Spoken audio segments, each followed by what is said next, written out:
Salutare, dragilor! Astăzi avem un subiect care dă clasă oricărui scenariu de telenovelă sud-americană.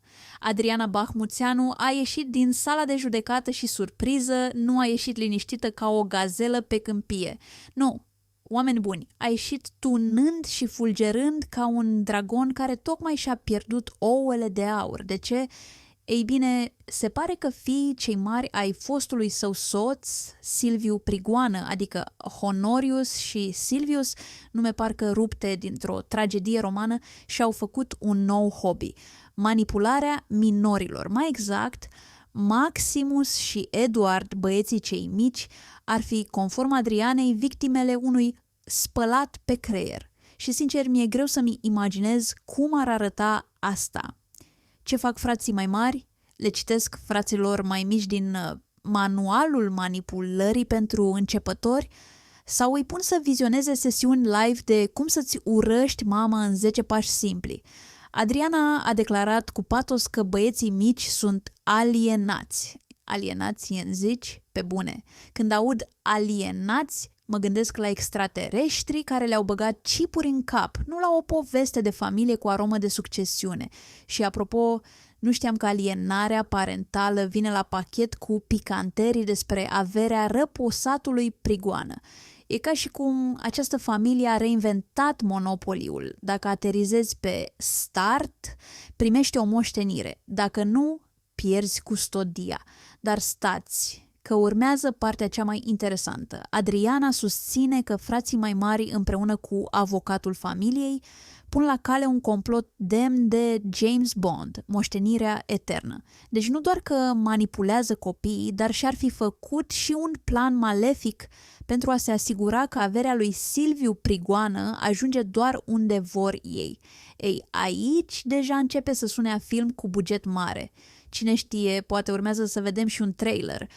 În această vară, Adriana Bahmuțeanu luptă pentru dreptate, moștenire și un pic de liniște sufletească. Adriana nu s-a oprit aici. A menționat, evident, cu lacrimi în glas, că băieții ei mici nu doar că refuză să vină acasă, dar au fost transformați în micii roboței ai urii față de mama lor. Și acum, serios, fraților, ce vină are femeia asta? Dacă și-a vopsit părul blond și a schimbat niște postări pe Facebook, chiar merită o astfel de răzbunare intergalactică? Honorius și Silvius, pe de altă parte, sunt descriși ca doi mini-machiavelli moderni, stând într-o vilă uriașă și ticluind strategii. Probabil că ei stau la un ceai Earl Grey și se întreabă cum să punem mâna pe moștenire azi. Între timp, Maximus și Eduard stau și desenează pe pereți planuri de evadare din custodia maternă. Măcar de ar fi desenat și un labirint să ne ajute pe toți să găsim capătul acestei povești.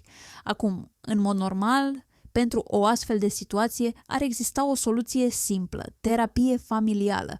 Dar credeți că această familie ar putea sta liniștită într-un birou de psiholog? Sigur că nu. Mai degrabă s-ar transforma într-un platou de filmare live, cu replici dramatice, uși trântite și cel puțin un "tu nu ești mama mea", spus cu pasiune. Așa că Adriana face ce știe mai bine: își varsă sufletul în fața presei. Eu sunt victima, declară ea, în timp ce noi, spectatorii, ne luăm popcornul și ne pregătim pentru următorul episod.